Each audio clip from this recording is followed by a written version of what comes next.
దేవుని యొక్క వాక్యాన్ని మనం ధ్యానం చేసుకుందాం. దేవుని యొక్క వాక్యం కొరకై రోమాపత్రిక 16వ అధ్యాయం మొదటి 2 వచనాలు మనం ధ్యానం చేసుకుందాం.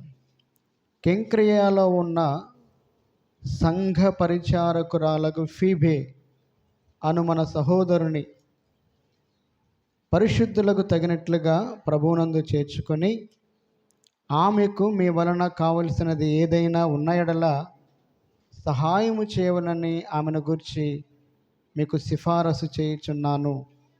ఆమె అనేకులకును నాకును సహాయకురాలై ఉండెను. ఈరోజు మనం ఫీబే అనేటటువంటి ఒక సహోదరిని గురించి ధ్యానం చేసుకుందాం.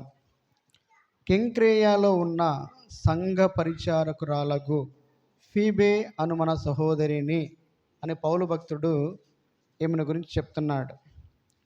ఫీబే అనే పేరుకు అర్థం ఏంటంటే ప్రకాశమానమైన లేక కాంతివంతమైన అని అర్థం.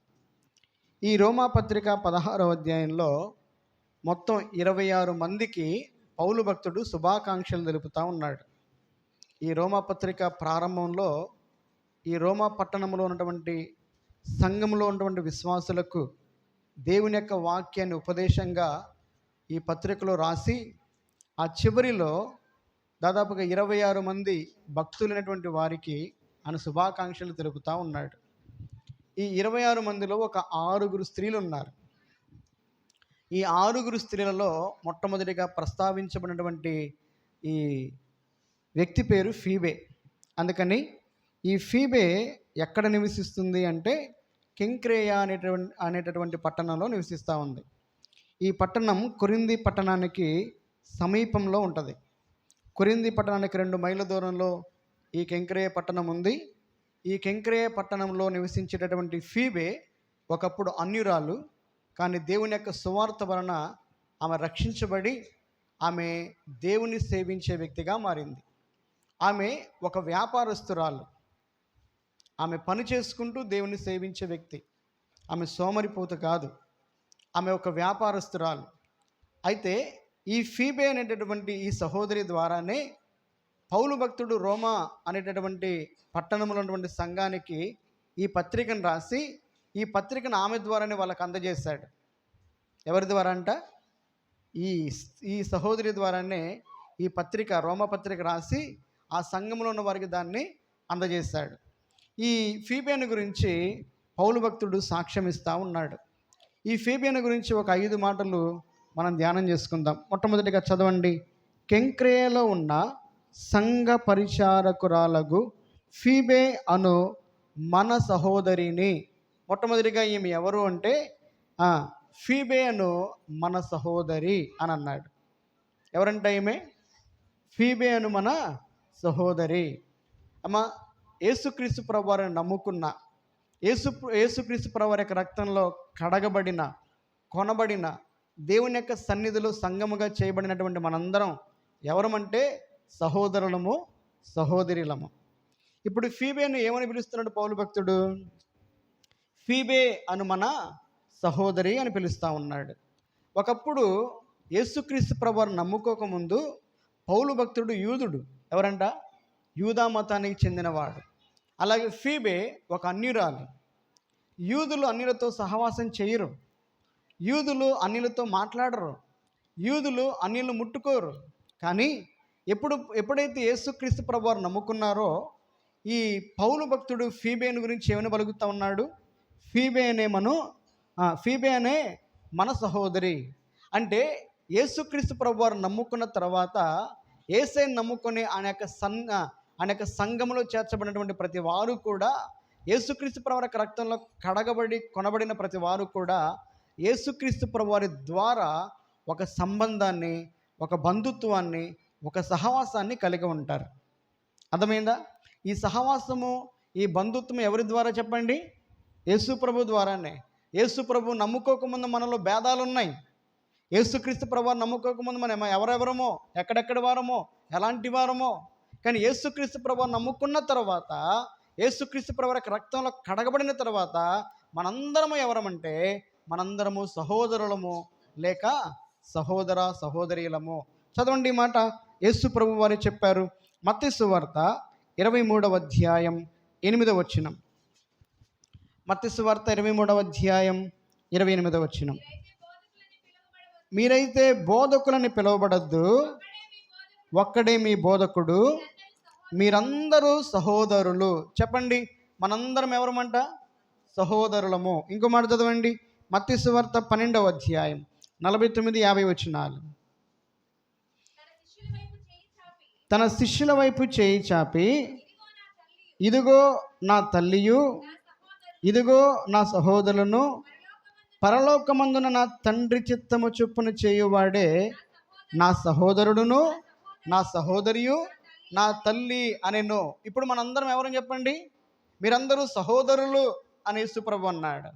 అంతేకాదు, నా తండ్రి చిత్తము చొప్పున చేయు ప్రతివాడును నా సహోదరుడును, నా సహోదరియు, నా తల్లి అని యేసుప్రభు పలికాడు. ఇప్పుడు మనందరం ఎవరని చెప్పండి? సహోదరులము. సహోదరులు అంటే ఎవరు చెప్పండి? సహోదరులు అంటే సహా ప్లస్ ఉదరము అని అర్థం. అంటే ఒకే గర్భము నుంచి పుట్టినటువంటి వారు. అర్థమైందా? వారిని అన్నదమ్ములు, లేక రక్త సంబంధికులు, లేక సహోదరులు అని అంటారు. మరి మనందరం ఎలా సహోదరులమయ్యాము? మనందరము కూడా యేసుక్రీస్తు ప్రభు వారి యొక్క శిలువ మరణము ద్వారా, ఆయన యొక్క రక్తము ద్వారా మనం ఏం చేయబడ్డామంట? కొనబడ్డాం, కడగబడ్డాం. మనందరము ఆయన శిలువ రక్తము ద్వారా ఈ లోకంలో జన్మించాం మరలా. కాబట్టి మనందరం ఎవరని చెప్పండి? సహోదరులము, సహోదరీలము. అంతేకాదు, చదవండి ఈ మాట కూడా, హెబ్రీయులకు రాసిన పత్రిక 2వ అధ్యాయం 11-12 వచనాలు. ఈ భాగంలో దేవుడే మనల్ని సహోదరులుగా పిలుస్తూ ఉన్నాడు. పరిశుద్ధ పరచబడిన వారికిని, పరిశుద్ధ పరచబడు వారికిని అందరికీ ఒకటే మూలం. ఈ హేతువు చేత వారిని సహోదరులు అని పిలుచుటకు ఆయన సిగ్గుపడక మనందరినీ దేవుడే ఏమని పిలుస్తా ఉన్నాడు? సహోదరులను పిలుస్తున్నాడు. అర్థమైందా? మనందరము సహోదరులము, మనందరం ఆయన పిల్లలం. అర్థమైందా? ఇప్పుడు యేసుక్రీస్తు ప్రభు వారు నమ్ముకొని ఆయన యొక్క శిలువ రక్తము చేత కడగబడి, రక్షించబడి, ఆయన పరిశుద్ధమైనటువంటి సంఘముగా ఆయన యొక్క మందిరములో, ఆయన సన్నిధిలో సమకూర్చబడినటువంటి మనలో ఏముండకూడదో తెలుసా? మనలో భేదాలు ఉండకూడదు. ఏముండకూడదంట? కానీ ఈ రోజుల్లో అందరూ దేవుని యొక్క మందిరంలో కూర్చుంటున్నారు, కానీ ఈరోజు దేవుని యొక్క మందిరంలో కూర్చున్నటువంటి వారిలో భేదాలు కలుగుతున్నాయి. ఏ భేదాలు ఉంటున్నాయి? చదువుకున్నవారు, చదువు లేని వారని, ధనవంతులు పేదవారని, సామాన్యులు అధికారులని భేదాలు ఉంటున్నాయా లేదా? కులాన్ని బట్టి భేదాలు, మతాన్ని బట్టి భేదాలు, వర్గాన్ని బట్టి భేదాలు, ప్రాంతాన్ని బట్టి భేదాలు, భాషను బట్టి భేదాలు. అర్థమైందా? స్థాయిని బట్టి, స్థితిగతులను బట్టి భేదాలు. ఈ భేదాలు లోకంలో ఉండొచ్చు, కానీ ఈ భేదాలు దేవుని యొక్క సన్నిధిలో ఉండకూడదు. ఈ యేసుక్రీస్తు ప్రభువును నమ్ముకున్నటువంటి మనందరము కూడా సమానులమే. చదవండి ఈ మాట, రోమాపత్రిక 10వ అధ్యాయం 12వ వచనం. యూదుడని, గ్రీసు దేశస్థుడని భేదము లేదు, ఒక్క ప్రభువే అందరికీ ప్రభువయ్యుండి తనకు ప్రార్థన చేయవందరినీ అందరికీ కృపచూపుటకు ఐశ్వర్యవంతుడై ఉన్నాడు. భేదాలు ఉన్నాయా? ఏమా, గ్రీసు దేశస్థుడని లేదు, యూదుడని లేదు. యేసుక్రీస్తు ప్రభువును నమ్ముకున్న తర్వాత మనందరము సమానమే.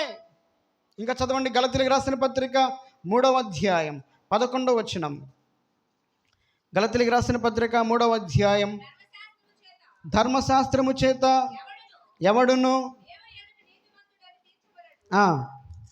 చదవం 3:11.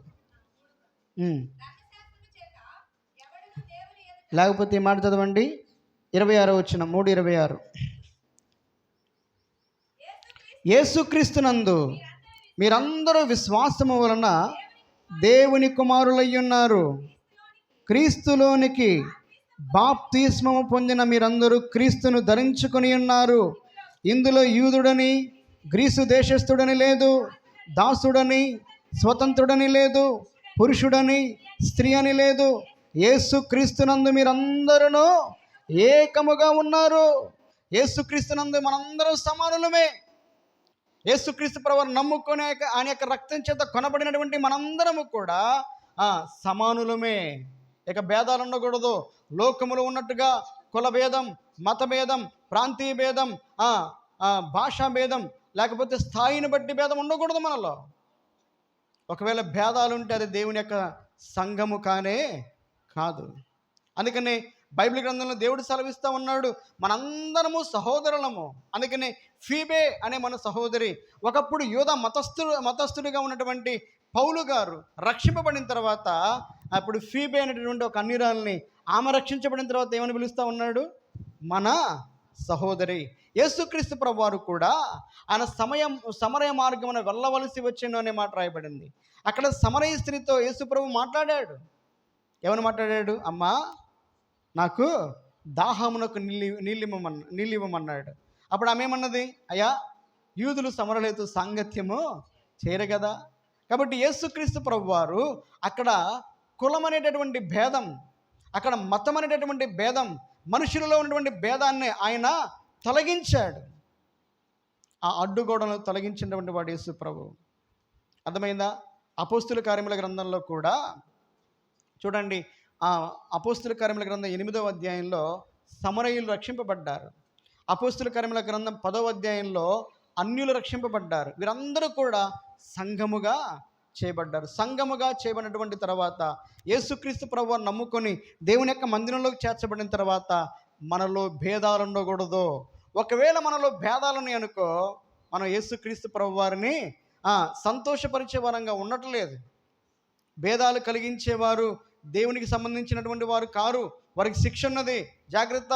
నువ్వు రక్షించబడి నువ్వు ఎంత గొప్ప స్థాయిలో ఉన్నప్పటికీ కూడా దేవుని యొక్క మందిరములో చేర్చబడినటువంటి నీ మనస్సులో ఇంకా భేదాలు ఉన్నాయా? కులాన్ని బట్టో, మతాన్ని బట్టో, లేక నువ్వు ధనవంతుడివనో, జ్ఞానవంతుడివనో, అందగాడవనో, లేక నీవు ఐశ్వర్యవంతుడివనో, అధికారం ఉందనో, నీ హృదయంలో భేదాలు కలిగి నీ తోటి సహోదరుని తృణీకరించేటటువంటి స్థితిలో నీవు ఉన్నట్లయితే జాగ్రత్త సుమ, దేవుని యొక్క తీర్పుకు నువ్వు గురవుతావు. చదవండి ఒకసారి ఈ మాట. రోమాపత్రిక 2వ అధ్యాయం 8వ వచనం చదవండి. రోమాపత్రిక 2వ అధ్యాయం 8వ వచనం.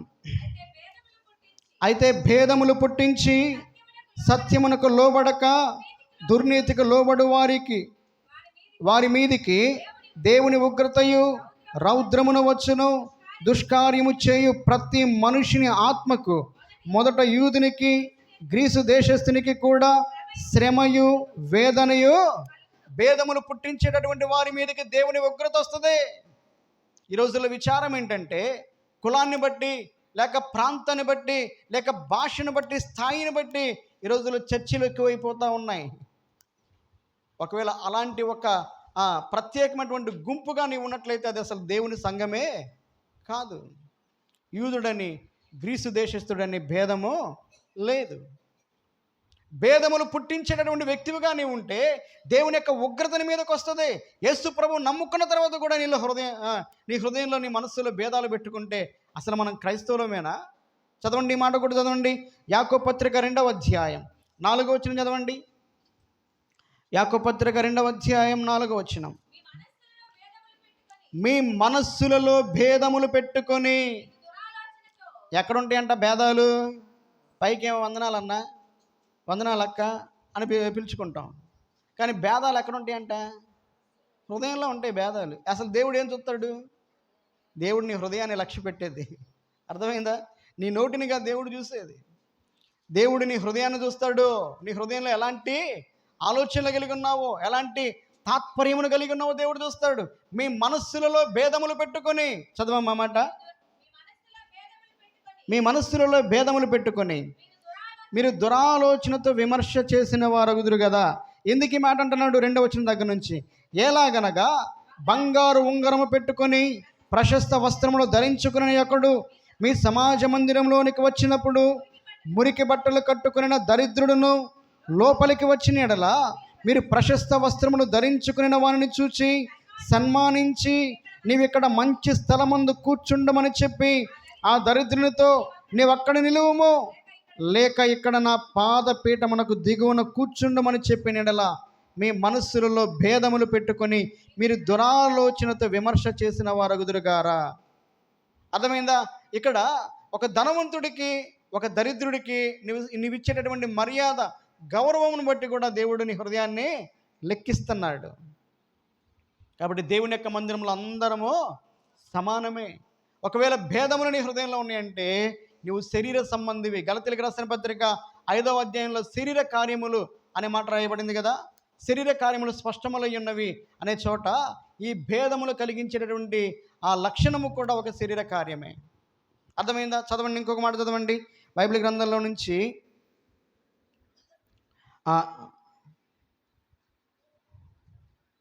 అపోస్తుల కార్యముల గ్రంథం ఆదిమ సంఘంలో మొట్టమొదటిగా సమస్య ఎక్కడి నుంచి వచ్చిందో కూడా చదవండి. 6వ అధ్యాయం 1వ వచనం.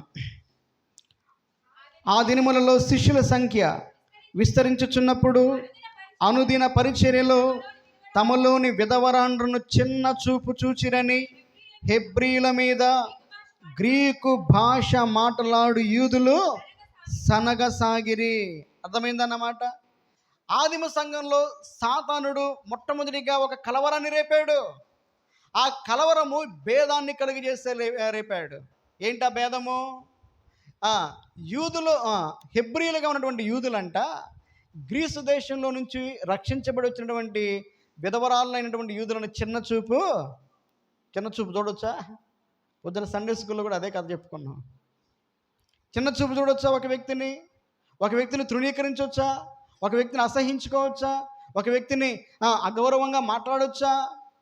మొట్టమొదటిగా సాతాను కలవరం రేపింది ఇక్కడే. భేదాలు, సంఘంలో భేదాలు మొదలైనవి.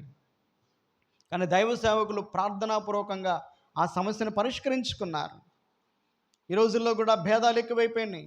దేవుని యొక్క మందిరములో, దేవుని యొక్క సంఘములో భేదములు కలిగజేసే వ్యక్తివిగా నీ ఉంటే, నీ హృదయంలో, నీ మనసులో భేదాలుంటే సంఘంలో ఐక్యత ఉండదు. అమ్మ, యేసుక్రీస్తు ప్రభువారు అందరిని ఒకే రకంగా ప్రేమించాడా? ఒక్కొక్కరిని ఒక్కో రకంగా ప్రేమించాడా? అందరి కోసం లోకానికి వచ్చాడా? ఒక్కొక్కరి కోసం వచ్చాడా? అందరి కోసం ప్రాణం పెట్టాడా? అందరి కోసం ఒకే రక్తాన్ని ఇచ్చాడా? అందరి కోసం మరలా తిరిగి లేచాడా? అందరి కోసం చేతులు చాచి పిలుస్తున్నాడా? లేకపోతే కొంతమందినే పిలుస్తున్నాడా? ప్రయాసపడి భారము మోసుకొని ఉన్న సమస్తమైన జనులారా నా యొద్దకు రండి అంటున్నాడు. అంతేకాదు అందరికీ ఒకే వాక్యాన్ని ఇచ్చాడు కదా. అందరికీ ఒకే వాక్యాన్ని ఇచ్చాడు, అందరికీ ఒకే ఆత్మనిచ్చాడు, అందరికీ ఒకే బలనిచ్చాడు. దేవుడు అందరినీ సమానంగా చూస్తూ ఉంటే నువ్వెందుకు ఇతరుని సమానంగా చూడలేకపోతున్నావు? ఇతరుని తక్కువ చేసి చూస్తూ ఉన్నావు. జాగ్రత్త సుమ. చిన్న సమస్య సాతానుడు ఆదిమ సంఘంలో పెట్టాడు. కానీ ఆ సమస్యను ప్రార్థనాపూర్వకంగా ఆనాటి దైవజనులు, అపోస్తులు వాటిని జయించారు. కాబట్టి ఈ రోజుల్లో కూడా ఈ భేదముల ద్వారానే సాతానుడు సంఘాల్లో ఏం చేస్తాడంట? సమస్యలు తీసుకొస్తున్నాడు. అందుకనే మొట్టమొదటిగా రక్షించబడినటువంటి మనందరం ఎవరని చెప్పండి? సహోదరులము, సహోదరీలము. అందుకని చదవండి రోమాపత్రిక 16వ అధ్యాయం 1వ వచనం. కెంక్రేయలో ఉన్న సంఘ పరిచారకురాలకు ఫీబే అను మన సహోదరిని. మొట్టమొదటిగా ఫీబే సహోదరి. ఎవరు చెప్పండి? ఫీబే అనే మన సహోదరి. రెండవదిగా ఈమె ఎవరంటే సంఘ పరిచారకురాలు. ఎవరంట ఈమె? సంఘ పరిచారకురాలు. నువ్వు రక్షించబడిన తర్వాత, నువ్వు దేవుని యొక్క సంఘములో చేర్చబడిన తర్వాత నీవు దేవునికి ఉపయోగపడేటటువంటి ఒక పాత్రగా మారాలి. దేవుని యొక్క పరిచర్య చేసే వ్యక్తివిగా మారాలి. దేవుని యొక్క మందిరంలో దేవుని పరిచర్య చేయాలి, మందిరపు పరిచర్య చేయాలి, సువార్త పరిచర్య చేయాలి, సంఘ పరిచర్య చేయాలి, పరిశుద్ధులకు కూడా పరిచర్య చేయాలి. పరిచర్య చాలా విధాలుగా ఉంది. కానీ చాలామంది మారు మనసు పొంది బాప్తిసం పొందుకున్న తర్వాత, దేవుని యొక్క సంఘంలో చేర్చబడిన తర్వాత దేవునికి పనికి రాకుండా ఉన్నారు, దేవుని పని చేయకుండా ఉన్నారు, పరిచర్య చేయకుండా ఉన్నారు. ఒకవేళ నువ్వు దేవుని యొక్క పరిచర్య చేయని వ్యక్తివైతే దేవుడు నిన్ను చూసి బాధపడతా ఉన్నాడు. దేవుని యొక్క పని నిర్లక్ష్య పెట్టొద్దు. చదవండి మాట దినవృత్తాంతాల 2వ గ్రంథం 29వ అధ్యాయం 11వ వచనం చదవండి. నా కుమారులారా, తనకు పరిచారకులయ్యుండి ధూపము వేయుచుండుటకును, తన సన్నిధిని నిలుచుటకును, తనకు పరిచర్య చేయుటకును యెహోవా మిమ్మల్ని ఏర్పరచుకుని గనుక మీరు అశ్రద్ధ చేయకుడి. అమ్మా, దేవుని యొక్క మందిరంలో దేవుని పరిచర్య చేస్తూ ఉన్నావా? దేవుని యొక్క సువార్తను పరిచర్యగా నువ్వు జరిగిస్తూ ఉన్నావా? దేవుని యొక్క కృపను బట్టి రక్షించబడి సంఘంలో చేర్చబడి దేవుని ద్వారా ఎన్నో మేలు పొందుకున్నటువంటి నీవు దేవునికి పరిచర్య చేయకపోతే నిన్ను బట్టి దేవుడు దుఃఖపడతాడు. బైబిల్ గ్రంథంలో పేతురు అత్తున్నది కదా, తీవ్రమైనటువంటి జ్వరంతో బహుగా బాధపడుతూ ఉన్నప్పుడు యేసుక్రీస్తు ప్రభువారు ఏం చేశాడంట? ఆమె దగ్గరకు వచ్చాడు, ఆమె జ్వరాన్ని గద్దించాడు, ఆమెను బాగు చేశాడు. వెంటనే ఆమె ఏం చేసింది? స్వస్థపరచబడిన తర్వాత ఆయన చేసిన మేలును మర్చిపోకుండా వెంటనే ఆయనకు ఉపచారము. ఎన్ని మేలు పొందుకుని ఉంటావు నువ్వు దేవుని ద్వారా? ఎన్ని అద్భుతాలు చేస్తుంటాడు దేవుడు నీ జీవితంలో, కుటుంబంలో. మరి ఎందుకు దేవునికి పనికిరాని వ్యక్తివిగా నీవు ఉంటున్నావు? ఫీబే ఒకప్పుడు అన్యురాలు, రక్షించబడింది, దేవుని యొక్క సంఘంలో చేర్చబడింది, ఇప్పుడు సహోదరిగా మార్చబడింది. ఇప్పుడు దేవునికి ఆమె ఏం చేస్తుందంట? దేవుని యొక్క సంఘంలో పరిచారకురాలుగా నియమించబడింది. చదవండి, ఇంకో మాట చదవండి. కొరింథీయులకు రాసిన మొదటి పత్రిక 16వ అధ్యాయం 15వ వచనం చదవండి. స్టెఫనీ ఇంటి వారు అకయ యొక్క ప్రథమ ఫలమై ఉన్నారనియు వారు పరిశుద్ధులకు పరిచర్య చేయుటకు తమను తాము అప్పగించుకొనుచున్నారు. ఎవరికంట? పరిశుద్ధులకు పరిచర్య చేయడానికి కొరకే తమ జీవితాలు వారు అప్పగించుకున్నారంట. ఇప్పుడు పరిచర్య చేసావా? పరిశుద్ధులైనటువంటి సేవకులకి, పెద్దలకి పరిచర్య చేసావా? దేవుని యొక్క సేవకులకి, పరిశుద్ధులకి, పెద్దలకి పరిచర్య చేయాలి. నీ తోటి సహోదరులకి నువ్వు పరిచర్య చేయాలి. దేవుని యొక్క మందిరంలో పరిచర్య చేయాలి. పరిచర్య చేయటం దేవుని యొక్క భాగ్యం. ఒకవేళ నీ అనారోగ్యం సహకరించుకో, లేక వృద్ధాప్యం వలనో నీ శరీరం సహకరించకపోతే పర్లేదు. దేవుడు నీకు బలం ఇచ్చినప్పుడు, ఆరోగ్యం ఇచ్చినప్పుడు, దేవుడు నీకు సమయం ఇచ్చినప్పుడు నువ్వు దేవుని యొక్క పనిని ఇష్టపూర్వకంగా చేయాలి. ప్రభువునందు మీ ప్రయాస వ్యర్థమో కాదని దేవుడు సెలవిస్తూ ఉన్నాడు. ప్రతి పనికి జీతం ఉంది, అది దేవుడు ఇస్తాడు. ఉందా లేదా అమ్మా? చదవండి, ఇంకో మాట చదవండి. మత్తయి సువార్త లేక లూకా సువార్త 8వ అధ్యాయం 2-3 వచనాలు చదవండి. లూకా సువార్త 2వ అధ్యాయం. అపవిత్రాత్మలను వ్యాధులను పోగొట్టుకోబడిన కొద్దిమంది స్త్రీలు, అనగా 7 దయ్యములు వదిలిపోయిన మగ్దలేని అనబడిన మరియయు, హేరోది యొక్క గృహ నిర్వాహకుడగు కూజా భార్యగు యోహన్నయు, సూసన్నయు ఆయనతో కూడా ఉండిరి. వీరును ఇతరులు అనేకులను తమకు కలిగిన ఆస్తితో ఏం చేస్తున్నారంట? దేవుడు అపవిత్రాత్మల నుంచి వారిని బాగు చేసిన తర్వాత, అనారోగ్య పరిస్థితుల నుంచి వారిని స్వస్థపరిచిన తర్వాత, వారు తమకు కలిగిన ఆస్తితో యేసు ప్రభు వెంట వెళ్ళి ఏం చేస్తున్నారంట? ఆయనకు ఉపచారము. ఇప్పుడు సువార్తకు రమ్మంటే వస్తారా మీరు?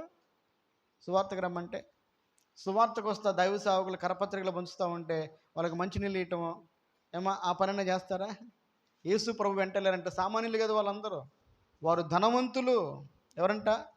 ధనవంతులు. దేవుని యొక్క పరిచర్య చేస్తే దేవుడు తప్పకుండా మనకేం చేస్తాడంట? చదవండి, హెబ్రీయులకు రాసిన పత్రిక 6వ అధ్యాయం 10వ వచనం.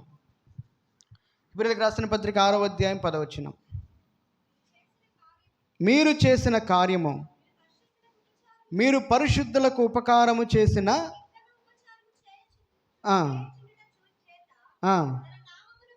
తన నామమును బట్టి మీ ప్రేమను మరచుటకు దేవుడు అన్యాయస్తుడు. నువ్వు దేవుని యొక్క సేవకులకు చేసేటటువంటి ప్రతి పరిచర్యను బట్టి దేవుడు నీకు ఏం చేస్తాడంట? ప్రతిఫలము. గిన్నెడు చన్నీళ్ళు ఇచ్చినా కూడా దేవుడు ఏం చేస్తాడు? ప్రతిఫలము ఇస్తాడు. కాబట్టి పరిచర్య చేయాలి మనం. అర్థమైందా? 3వదిగా చూడండి, ఈమె ఎలాంటి స్త్రీయో. 3వదిగా చదువుదాం. 16వ అధ్యాయం 1-2 వచనాలు. కెంక్రేయలో ఉన్న సంఘ పరిచారకురాలకు ఫీబే అను మన సహోదరిని పరిశుద్ధులకు తగినట్టుగా ప్రభువునందు చేర్చుకుని. 3వదిగా పరిశుద్ధురాలు. ఎవరంటే ఈమె ఒక దైవజనుడు, పౌలు లాంటి గొప్ప దైవజనుడు ఫీబేను గురించి సాక్ష్యం ఇస్తూ ఉన్నాడు. ఆమె పరిశుద్ధురాలు. పరిశుద్ధులను ఎలాగైతే మీరు చేర్చుకుంటారో ఆ విధంగా ఫీబేను కూడా మీరు చేర్చుకోండి. ఫీబే పరిశుద్ధురాలు. ఈరోజు నీవెలా ఉన్నావు? బైబిల్ గ్రంథంలో మన దేవుడు ఎలాంటి దేవుడు? మన దేవుడు పరిశుద్ధుడు. అందుకని పరలోకంలో దేవుని యొక్క దూతలందరూ కూడా పరిశుద్ధుడు పరిశుద్ధుడు పరిశుద్ధుడని ప్రతిగానములతో ఆయన ఏం చేస్తూ ఉన్నారంట? ఆరాధిస్తూ ఉన్నాడు. అందుకే దేవుడు కూడా నేను పరిశుద్ధుడనై ఉన్న ప్రకారము మీరును పరిశుద్ధులై ఉండుడి అని అన్నాడు. పేతురు రాసిన మొదటి పత్రికలో నేను పరిశుద్ధుడనై ఉన్న ప్రకారము మీరు సమస్త ప్రవర్తన యందు పరిశుద్ధులై ఉండుడి అన్నాడు. పరిశుద్ధులంగా మనం జీవిస్తున్నామా? పరిశుద్ధతను మనం కాపాడుకుంటున్నామా? మన చూపుల విషయంలో, మన మాటల విషయంలో, మన ప్రవర్తన విషయంలో, మన క్రియల విషయంలో, మన యొక్క ఆలోచనలు, ఊహలు, తలంపుల విషయంలో మనం ఏం చేయాలంట? పరిశుద్ధులంగా ఉండాలి. అలాగే మనం దేవునికి ప్రార్థన చేసేటటువంటి సమయంలో, ఆరాధించే సమయంలో, దేవుని యొక్క పని చేసేటటువంటి సమయంలో కూడా మనం మన పరిశుద్ధతను కాపాడుకుంటూ పరిశుద్ధమైనటువంటి దేవునికి పరిశుద్ధమైనటువంటి సేవ, పరిశుద్ధమైనటువంటి పరిచర్యను మనం చేసేవారంగా ఉండాలి. ఫీబే అను మన సహోదరి. రెండవదిగా ఫీబే సంఘ పరిచారకురాలు. మూడవదిగా ఫీబే పరిశుద్ధురాలు. నాలుగవదిగా చూడండి, ఫీబే సహాయకురాలు. ఎవరంటే ఆమె? రెండవ వచనం చదవండి. ఆమె మీ వలన కావలసినది ఏదైనా ఉన్నయడలా సహాయము చేయవలనని ఆమెను గురించి మీకు సిఫారసు చేయుచున్నాను. ఆమె అనేకులకును నాకును సహాయకురాలయ్యుండెను. ఎవరంటే ఆమె? ఫీబే సహాయకురాలు. మనం ఎలాగున్నాం? ఫీబే కష్టపడి పనిచేస్తుంది. ఫీబే ఒక చిన్న వ్యాపారం చేస్తూ ఉంది. దేవుడు తనకిచ్చినటువంటి సమృద్ధిలో ఇతరులకు ఏం చేస్తూ ఉందంట? సహాయం చేస్తూ ఉంది. మనం ఇతరులకి సహాయం చేస్తున్నామా లేదా? ఇతరులకు మనం మేలు చేస్తున్నామా లేదా? ఇతరులకి మనం ఉపకారం చేస్తున్నామా లేదా? ఇంతకు మన దేవుడు ఎలాంటి దేవుడు? మన దేవుడు కూడా సహాయం చేసే. ఎవరికి సహాయం చేస్తాడు ఆయన? ఆయన మేలులు చేసే దేవుడు, ఉపకారాలు చేసే దేవుడు. ఎవరికి చేస్తాడు? మంచి వాళ్ళకి చేస్తాడా? యెహోవా అందరికీ ఉపకారి. ఆయన కృతజ్ఞత లేని వారి ఎడల కూడా ఏం చేస్తున్నాడంట? ఉపకారిగా ఉన్నాడంట. మనము కూడా సహాయం చేసే వరంగా ఉండాలి. పౌలు భక్తుడు అంటున్నాడు, ఆమె అనేక మందికి నాకును సహాయకురాలుగా ఉన్నది. దేవుని నమ్ముకున్నటువంటి మనము ఇతరులకు ఎప్పుడు కీడు చేయకూడదు, ఇతరులకు ఎప్పుడు హాని చేయకూడదు, ఇతరులకు ఎప్పుడు నష్టం చేయకూడదు. నువ్వు రక్షింపబడినటువంటి వ్యక్తివి అయితే నువ్వు మాట్లాడే మాటలను బట్టి కూడా ఇతరులకు కీడు కలుగుతుంది. జాగ్రత్త. ఎందుకంటే కొండెములను ప్రచారం చేయొద్దని దేవుడు సెలవిచ్చాడు. అబద్ధాలు, కొండెలు, నిందలు, ఇతరుల గురించి వ్యర్థంగా మాట్లాడమాక. నువ్వు మాట్లాడే ప్రతి మాట ఇతరులకి, వారి కుటుంబాలకి నష్టాన్ని చేతనైతే సహాయం చేద్దాం, చేతైతే మేలు చేద్దాం, చేతైతే వారిని కలుపుదాం. విడిపోయినటువంటి వారిని కలపాలి, అంతేగాని వారిని మరింతగా రెచ్చగొట్టి విడగొట్టకూడదన్నమాట. ఆ మాట మీకు అర్థమవుతుందా? చేతనైతే ఇతరులకు మనం మేలే చేయాలి, కానీ వారికి కీడు మాత్రము చేయకూడదు. ఎలాంటి వారికి సహాయం చేయాలి? ఎలాంటి స్థితిలో ఉన్న వారికి సహాయం చేయాలి? రిబ్కా అనేటటువంటి ఒక యవనస్తురాలు ఉంది కదా.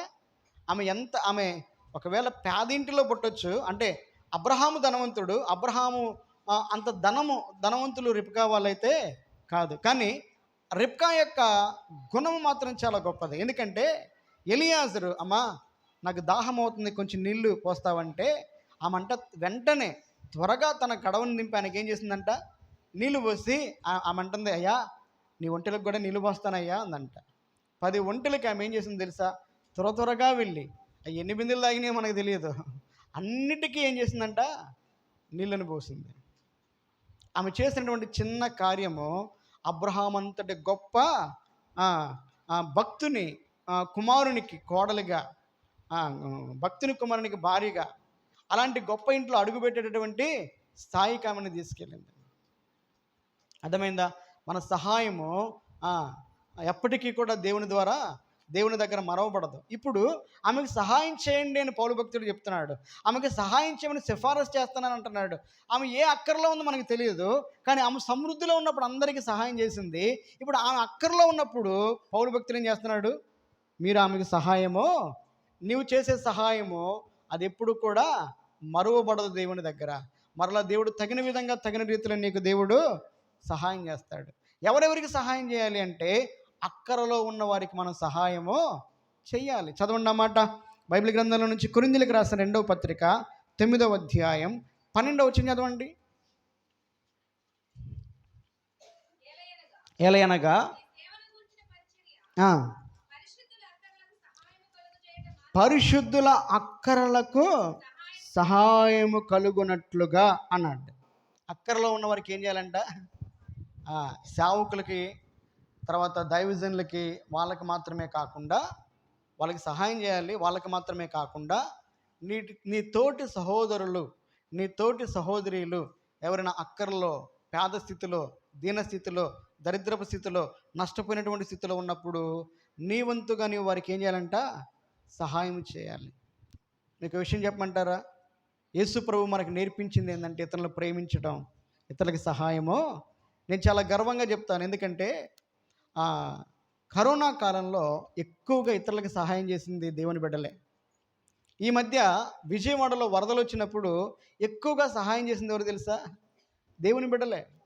లారీలు వేసుకుని వెళ్ళి ఆ సరుకులు, బియ్యం మోసుకుంటూ వెళ్ళి ఆ వరదల్లో చిక్కుకొని వారికి సహాయము చేశారు. ఎందుకంటే దేవుని నమ్ముకున్నటువంటి దేవుని బిడ్డలో తమ యొక్క ఆస్తిపాస్తులు భూలోకంలో కూర్చుకోరు, వాళ్ళు పంచుతారు. ఎందుకంటే యేసయ్య అన్నాడు, భూమి మీద మీ యొక్క ధనాన్ని కూర్చుకోవద్దు, ఎందుకంటే తుప్పు పడతాయి. ఈ పేదవాళ్ళకి పంచిపెట్టండి, నా నామమున సహాయం చేయండి, ఎందుకంటే పరలోకంలో నేను మీకు ధనాన్ని ఇస్తానన్నాడు. ఒక గొప్ప విషయం చెప్పమంటారా? ఆ విజయవాడలో ఆ వరదల్లో చిక్కుకుపోయి ఇల్లు మునిగిపోయి దీనస్థితిలో ఉన్నటువంటి క్రైస్తవులకే సహాయం చేశారా? అందరికీ సహాయం చేశారా? అందరికీ సహాయం చేశారు. కరోనా సమయంలో రాజమండ్రిలో జాన్ వెస్లీ అన్నని మనకి తెలుసు, టీవీలో చూస్తాం. వాళ్ళు అందరికీ భోజనాలు పెట్టారు. అంటే 3 పూట్ల ఎవరైనా వచ్చి భోజనం చేయొచ్చు. అలా భోజనం చేస్తూ కొంతమంది పూజారులైనటువంటి వాళ్ళు కన్నీళ్లతో సాక్ష్యం ఇచ్చారు. వీళ్ళు మా కడుపు నింపుతున్నారు, వీళ్ళు దేవుని ప్రేమను పంచుతున్నారు, ఇలాంటి సేవ ఈ దేవుని నమ్ముకున్నటువంటి బిడ్డలు మాత్రమే చేయగలుగుతారని చెప్పి సాక్ష్యం ఇచ్చారు. ఇప్పుడు సహాయం ఎవరికి చేయాలి? అక్కరలో ఉన్నటువంటి ప్రతి ఒక్కరికి కూడా మనము సహాయము, పరిశుద్ధులైనటువంటి వారికి ఎలాగైతే మనం అక్కరలో సహాయం చేస్తున్నామో అలాగే ప్రతి ఒక్కరికి కూడా మనం ఏం చేయాలంట? సహాయం చేసేవారుగా ఉండాలి. రెండవదిగా శ్రమల్లో ఉన్న వారికి సహాయం చేయాలి. ఎవరికి? త్వరగా వెళ్తున్నా. రెండవదిగా ఎవరికంట? శ్రమలలో ఉన్నవారికి, ఆపదలో ఉన్నవారికి. అర్థమైందా? మనం ఏం చేయాలి? సహాయం చేయాలి. మూడవదిగా బాధల్లో ఉన్నటువంటి వారికి, కష్టాల్లో ఉన్న వారికి, నిందింపబడినటువంటి వారికి, కోల్పోయిన స్థితిలో ఉన్నటువంటి వారికి మనం ఏం చేయాలంట? సహాయం చేయాలి. నాలుగవదిగా నీ దగ్గర సహాయం చేసేంత డబ్బులు నీ దగ్గర లేవనుకో, నువ్వు ప్రార్థన చేస్తూ వారికి సహాయం చేయొచ్చు. నువ్వు ఇతరుల కోసం ప్రార్థన చేస్తానంటే నువ్వు వారికి సహాయం చేస్తానంటే తెలుసా? చదవండి అన్నమాట. కొరింథీయులకు రాసిన 2వ పత్రిక 1వ అధ్యాయం 10వ వచనం చదవండి.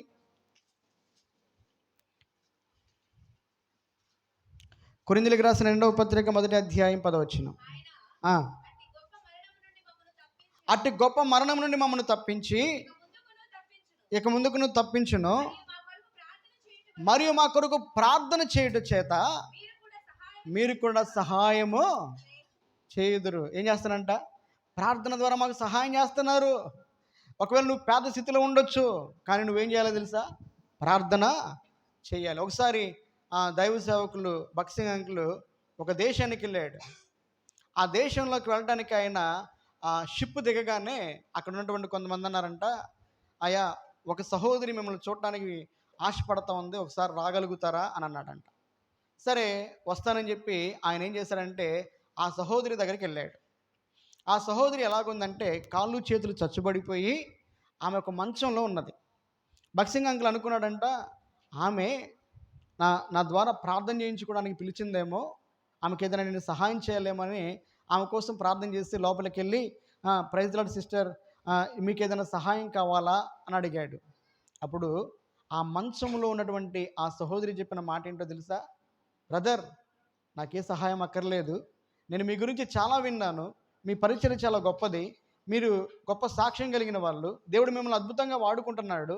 నేను ఈ స్థితికి వచ్చిన తర్వాత దేవుడు నాకు ఇచ్చినటువంటి పని ఏంటంటే, ఎవరైతే సేవకులు ఉన్నారో ఎవరైతే మిషనరీలు ఉన్నారో, ఎవరైతే దేవుని యొక్క సేవ చేసే దైవజనులు ఉన్నారో వాళ్ళందరి పేర్లు నువ్వు రాసుకొని వాళ్ళ కోసం ప్రార్థన చేయమని చెప్పి దేవుడు నాకు చెప్పాడు. మీరు దైవ సేవకులుగా మా దేశంలో అడుగుపెట్టారు, మీ పేరు రాసుకొని మీ పరిచర్య గురించి తెలుసుకొని మీ గురించి ప్రార్థన చేయడానికి మిమ్మల్ని చూడాలని రమ్మన్నాను అని చెప్పేసి ఆయన గురించి రాసుకుందంట మంచంలో ఉన్నామే. దాదాపుగా 200 మంది దైవ సేవకుల గురించి వాళ్ళ యొక్క అడ్రస్ల గురించి రాసుకుంది. వాళ్ళందరి కోసం మంచంలో ఉండి ప్రతిరోజు 3 పూట్ల ప్రార్థన చేస్తూనే ఉంటుంది. ఆమెకు సహాయం చేయడానికి కాళ్ళు లేవు, చేతులు లేవు, ఒకవేళ డబ్బులు కూడా లేవు. కానీ ఆమె ఏం చేస్తామని చెప్పండి? ప్రార్థన చేయటం ద్వారా సహాయము. ఇంక చాలా ఉన్నాయి ఆత్మ సంబంధమైనవి, ఇప్పుడేం చెప్తాను. మనం ఏం చేయాలి? సహాయము చేయాలి. ఫీబే ఎలాంటిది? ఫీబే మన సహోదరి అనగా రక్షింపబడిన స్త్రీ. రెండవదిగా ఫీబే సంఘ పరిచారకురాలు. మూడవదిగా ఫీబే పరిశుద్ధురాలు. నాలుగవదిగా ఫీబే సహాయకురాలు. ఐదవదిగా ఫీబే సాక్ష్యము కలిగినటువంటి స్త్రీ. ఎవరు చెప్పండి? సాక్ష్యము కలిగిన స్త్రీ. ఎందుకంటే ఫీబే అనే పేరుకి అర్థం ఏంటంటే ప్రకాశమానమైనది లేక కాంతివంతమైనది అని అర్థం. అర్థమైందా? యేసుక్రీస్తు ప్రభువారు అన్నాడు, చదవండి మత్తయి సువార్త 5వ అధ్యాయం 16వ వచనం చదవండి. మనుష్యులు మీ సత్క్రియలను చూసి పరలోకమందున్న మీ తండ్రిని మహిమపరచునట్లు వారి ఎదుట మీ వెలుగును ప్రకాశింపనీయుడి. ఎవరి ఎదుట? మనుష్యుల ఎదుట మీ వెలుగును ప్రకాశింపనీయుడి. అంటే మనుష్యుల ఎదుట మంచి సాక్ష్యాన్ని కలిగి ఉండాలి. వెలుగు, ప్రకాశము సాక్ష్య జీవితానికి సాదృశ్యంగా ఉన్నాయి. మనుషులు మిమ్మల్ని చూసి పరలోకమందున్న మీ దేవుణ్ణి మహిమపరచినట్లుగా మీ వెలుగు ప్రకాశింపనీయుడి. అక్కడ రాయబడిన మాట సత్క్రియలు అనే మాట. ఏ క్రియలంట? సత్క్రియలు, మంచి క్రియలు, మంచి కార్యాలు మనం చేయాలి. అర్థమైందా? అందుకని బైబిల్ గ్రంథంలో యోహాను సువార్త 5వ అధ్యాయం 35వ వచనంలో బాప్తిస్మం ఇచ్చి యోహాను గురించి యేసు ప్రభువు చెప్పాడు, అతడు మండుచు ప్రకాశించుచున్న దీపమై ఉన్నాడని రాయబడింది. ఇప్పుడు ఒక మాట ఏంటంటే, నువ్వు రక్షించబడ్డావు, నీ సాక్ష్యము ప్రకాశిస్తుందా? నువ్వు దేవుని కొరకై ఈ లోకంలో పరిశుద్ధంగా దేవునికి మహిమకరంగా బ్రతుకుతూ ఉన్నావా? నిన్ను గూర్చి మనుషులు మంచిగా చెప్పుకుంటున్నారా? నిన్ను గూర్చి మనుషులు దేవుని మహిమపరుస్తూ ఉన్నారా? లేక నిన్ను బట్టి మనుషులు దేవుణ్ణి అవమానిస్తూ ఉన్నారా? కొంతమందిని చూసి మందిరానికి రాని వాళ్ళు అంటారు, ఆమె ఎందుకై మందిరానికి వెళ్తాం, ఆయన ఎందుకై మందిరానికి వెళ్తాం. ఎందుకంటే నీ ప్రవర్తన వాళ్ళు చూస్తూ ఉన్నారు, నీ జీవితం వాళ్ళు చూస్తూ ఉన్నారు, నీ మాటలు వాళ్ళు చూస్తూ ఉన్నారు. ఎందుకంటే నువ్వు వారికి నువ్వు కనపడినప్పుడు నువ్వు పరిశుద్ధురాలిగా, నువ్వు దేవుని బిడ్డగా కనపట్టల్లా. అందుకే వారు నిన్ను బట్టి దేవుని మహింపరచలేకపోతా ఉన్నారు. సాక్ష్యం ఉండాలి. మనము దేవుని కొరకై ప్రకాశించే వారంగా ఉండాలి.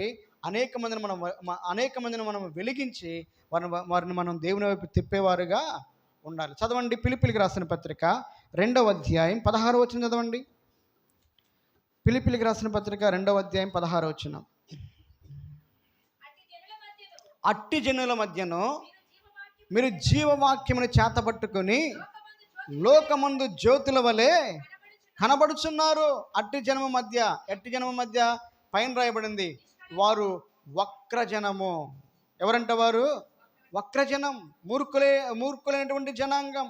అలాంటి చెడిపోయినటువంటి వక్ర జనాంగం మధ్య మనము దేవుని యొక్క నీతి పరిశుద్ధత కలిగి సత్కార్యములు చేస్తూ దేవుని యొక్క జీవవాక్యమును చేతబట్టుకొని పరిశుద్ధులముగా నిష్కలంకమైన వారముగా జ్యోతుల వలె కనపడాలి. అంతేకాదు వారిని మనం దేవుని వైపు త్రిప్పే వారంగా ఉండాలి. వారిని మనం దేవుని కొరకై వెలిగించే వారంగా ఉండాలి. దానియేలు గ్రంథం చదవండి. దానియేలు గ్రంథం 12వ అధ్యాయం 3వ వచనం. బుద్ధిమంతులైతే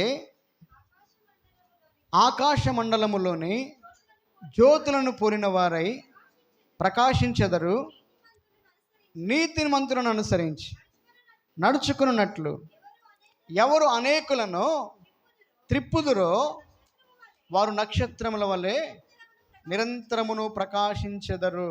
అర్థమైందా? ఎవరైతే అనేక మందిని యేసు ప్రభు వైపు తిప్పుతారో, ఎలా తిప్పాలి? మనము నీతిని అనుసరించాలి, మనం పరిశుద్ధంగా బ్రతకాలి, మనం బ్రతుకుతూ అనేక మందిని దేవుని వైపు త్రిప్పేవారంగా ఉండాలి. అప్పుడు ఆకాశంలో నక్షత్రముల వలె మీరు ప్రకాశించేవారుగా ఉంటారంటున్నాడు దేవుడు. ఫీబే జీవితం ద్వారా మనం ఏం నేర్చుకోవాలి? ఫీబే ద్వారా 5 మాటలు దేవుడు మనతో మాట్లాడాడు. ఫీబే అనే మన సహోదరి, అనగా రక్షింపబడి సంఘములో చేర్చబడిన స్త్రీ. రెండవదిగా ఫీబే సంఘ పరిచారకురాలు. మూడవదిగా ఫీబే పరిశుద్ధురాలు. నాలుగవదిగా ఫీబే సహాయకురాలు. ఐదవదిగా ఫీబే సాక్ష్యము కలిగినటువంటి స్త్రీ. ఫీబే అనే పేరుకి అర్థం ఏంటంటే ప్రకాశించున్నది అని అర్థం. ఈరోజు నీవు ఎలాగున్నావు? ఈరోజు నీ జీవితం ఎలాగుంది? ఈరోజు నీ సాక్ష్యం ఎలాగుంది? ఒకసారి వాక్యపు వెలుగులో నిన్ను నీవే పరీక్షించుకో, సరి చేసుకో, సరిదిద్దుకో. యోగ్యంగా దేవుని యొక్క బలలో పాల్పంపులు పొందడానికి సిద్ధపడు. దేవుడి ఈ మాటలు మన కొరకై దీవించునుగాక. ప్రార్థన చేసుకుందాం. అందరం మోకరించినట్లయితే